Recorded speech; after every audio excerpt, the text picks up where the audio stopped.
안녕하세요. 친정어머니와 둘이 살고 있는 30대 여성입니다. 지난 한 해를 돌아보니 참 다사다난했어요. 특히나 남편과 헤어져서 그런지 지난 1년이 저에게는 유난히 길었던 것 같네요. 남편과는 지인의 소개로 만났는데 당시 남편이나 저나 나이가 30 중반으로 어린 나이는 아니었어요. 그렇다 보니 시작부터 결혼을 전제로 진지하게 사귀었고 1년 만에 부부의 영까지 맺게 되었습니다. 경제적으로 여유가 있었던 시댁에 반해 제 친정은 그렇게 넉넉한 상황은 아니었어요. 처음부터 그랬던 건 아닌데 여기에는 사연이 있습니다. 몇 년 전 친정아버지께서 암을 진단받으셨는데 당시 의사 말로는 치료만 잘 받으면 살 수 있다더라고요. 그래서 돈 생각하지 않고 있는 재산 다 끌어다 아버지 병원비로 썼습니다. 하지만 애석하게도 아버지는 폐암 수술 이후 합병증으로 허망하게 세상을 떠나셨어요. 아버지가 돌아가시고 나서야 아버지가 개인적으로 지셨던 채무뿐만 아니라 여러 가지로 금전적인 측면에서 생각지 못한 문제들이 발견되었습니다. 결국 빚과 재산 대부분을 포기해야 했고 그나마 어머니 명의로 있던 집은 지킬 수 있었네요. 이후로 어머니는 식당에서 일을 하며 본인의 생활비를 벌어 쓰셨고 저는 저대로 회사 생활을 하며 생활을 이어갔습니다. 저희 모녀 남들한테 손 벌리지 않고 사는 게 어디냐며 감사한 마음으로 살았지요.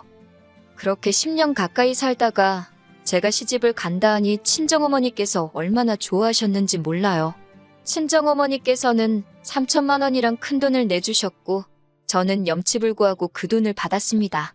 변명 같지만 당시 제가 모아둔 돈이 5천 정도 있었는데 2억을 가져온다는 남편에 비하면 턱없이 부족하다 싶어서 그 3천을 받을 수밖에 없었어요. 하지만 청첩장까지 나오고 한창 집을 알아보던 시기였어요. 하루는 어머님이 집으로 저를 부르셔서 혼수나 예단으로 할 이야기가 있으신가 보다 하고 찾아갔는데 절 앉혀두고 말씀하기를 시아버지가 하시는 사업에 무슨 문제가 생겼답니다. 그래서 당장 해주기로 했던 2억은 못 해줄 것 같다고요. 황당했지만 제가 맡겨둔 돈도 아니니 무조건 내놓으라 할 수도 없는 노릇이었지요. 제가 그럼 어떻게 할까요? 결혼식을 미룰까요? 라고 물었더니 대뜸 저더러 돈 보고 시집 오는 거냐며 화를 내시대요. 당황한 제가 그런 게 아니라 그러면 집은 어떻게 구하나 싶어서 그런다 하니까 당신이 일단 3천을 해줄 테니 제가 가져오는 돈 8천을 보태서 어디 전세나 월세라도 알아보랍니다. 남편도 저한테 계속 미안하다며 그때는 정말 파혼이라도 하면 제가 돈 보고 시집 가려던 여자밖에 안 되게 생겼더라고요. 그리고 무엇보다 집에 대한 걱정이 된 거지 남편 자체가 싫었던 건 아니었으니까요. 결국 계획대로 식은 올렸고 제가 가져가는 돈 8천으로 작은 전세를 구했습니다. 남편이 가져온 돈 3천으로 결혼식이랑 그런 대로 가정가구 구색은 마쳤고요. 그러다 남편이 저 몰래 시부모님께 돈을 보내고 있다는 사실을 알게 된 건 결혼한 지 8개월이 지나서였어요. 말이 나와서 말이지만 결혼 초에는 무슨 바람이 불어 그랬는지 남편이 먼저 저더러 경제권을 가지라대요. 하지만 한 두세 달도 안 돼서는 갑자기 그동안 얼마나 모았냐고 묻더라고요. 그래서 제가 가계부 내역을 보여줬더니 밑도 끝도 없이 자기 계산이랑 안 맞는다며 제가 돈을 너무 헤프게 쓰는 것 같다면서 앞으로 돈 관리는 각자 하자입니다. 치사하고 억울하고 이깟 경제권이 뭐라고 괜히 가지고 있다가 더러운 꼴이나 보겠다 싶어서 그러자 했어요. 이후로 그렇게 저희는 각자 따로 돈 관리를 하게 되었습니다. 심지어 보험료랑 통신비도 각자 내자길래 그러라 했어요. 결국 같이 공동으로 부담하는 건 생활비랑 공과금 그리고 세금 정도였는데 이것도 제때 안 주려고 하더라고요. 결국 남편이랑 돈 문제로 대판 싸우게 되었습니다. 돈 벌어서 다 어디다 쓰고 다니길래 생활비도 안 주느냐고 제가 따지고 들었지요. 여자라도 생겼냐니까 자길 뭘로 보냐면서 지가 뭘 잘했다고 같이 소리를 지르더니 자기도 죽겠다며 그리고 나서야 한다는 소리가 아버님 사업이 망해서 자기가 시부모님 생활비를 대주고 있다는 거예요. 당시 남편 한 달 수입이 제가 알기로 300 남짓이었는데 200 이상씩 보내고 있었다니까요. 어이가 없어서 제가 남편에게 절대로 어머님 아버님께 더는 돈 보내드리지 말라 했습니다. 그러다 당신도 같이 망하는 거라고 우리 다 같이 죽는다고요. 그러자 남편도 알겠다 하대요. 그때만 해도 남편은 제 말을 귀담아 듣는 듯 했어요. 희망이 있었달까요? 하지만 바보 같은 남편은 바로 다음날 시부모님께 전화를 걸어서는 저한테 다 이야기했다고, 그래서 이제 돈 못 드린다고 했답니다. 당연히 난리가 났지요. 어머님께서 저한테 연락을 해오셔가지고는 네가 뭔데 내 아들한테 돈을 줘라 마라 소리를 하느냐고, 그러면서 하시는 말씀이 있는 집 며느리 보면 목에 힘주고 다닐까 그 꼴 보기 싫어. 없는 집 며느리 고분고분할 줄 알고 반대 안 하고 받아줬더니 어디 감히 당신 아들을 조종하려 드느냐고 막말을 퍼부으시대요. 어머님의 막말보다 더 힘들고 속상했던 건 그런 상황에서 남편이 한다는 소리가 그러면 반만 드리면 안 되겠냐입니다. 자기가 벌어오는 돈에서 반은 우리 쓰고 반은 시부모님 드리자는데 그럼 어느 세월에 돈 모아서 애 낳고 집 사냐니까. 그럼 뭐 자기 부모님은 모른 채 하고 사냐고 오히려 지가 목에 핏대를 세우대요. 한심하고 허탈하고. 결국 남편이 저에게 매달 꼬박꼬박 200만 원씩 주면 나머지는 죽을 끓여 먹든 밥을 끓여 먹든 간섭하지 않기로 했어요. 솔직히 마음 같아선 부부지간에 이렇게까지 따져가며 살아야 하나 싶어 차라리 갈라서자 소리가 목구멍 끝까지 올라왔지만, 친정아버지 돌아가시고 친정어머니께서 입버릇처럼 하신 말씀이 여자는 남편 없으면 사는 게 참 고달프단 소리였거든요. 그 소리를 귀에 딱지가 앉을 만큼 들어서 그런 건지 그때만 해도 용기가 안 나대요. 게다가 안 좋은 일은 한 번에 몰려온다더니 얼마 지나지 않아 청천벽력 같은 연락을 받게 되었습니다. 식당 일을 마치고 집으로 돌아가던 친정어머니께서 교통사고를 당하셨다고요. 다른 것보다 문제는 갈비뼈골절이었어요. 의사 말로는 4주 정도는 입원한다 생각하라대요. 앞으로 어떤 후유증이 있을지 모르니 옆에서 잘 살펴드리라면서요. 회사에는 사정을 이야기한 덕분에 당분간 야근에서 제외될 수 있었습니다. 그래서 낮에 회사에서 일하고 퇴근 후에는 불이 나게 친정어머니가 입원한 병원으로 향했어요. 그렇게 열흘쯤 되니까 친정어머니가 갑갑하다며 나가고 싶어 하시대요. 의사도 하는 말이 생각보다 상태가 금방 좋아지셨다고요. 그래서 다행히 친정어머니는 입원한 지 12일 만에 퇴원을 하게 되었습니다. 당분간 통원 치료를 받아야 한다는 말에 제가 같이 다닐 요량으로 저희 집으로 모셨어요. 남편이 못마땅해 하긴 했지만 일전에 어머님도 아버님과 싸우셨다며 막무가내로 일주일이나 계셨던 적이 있거든요. 그래서 자기가 이러쿵저러쿵 말할 상황이 못 되었지요.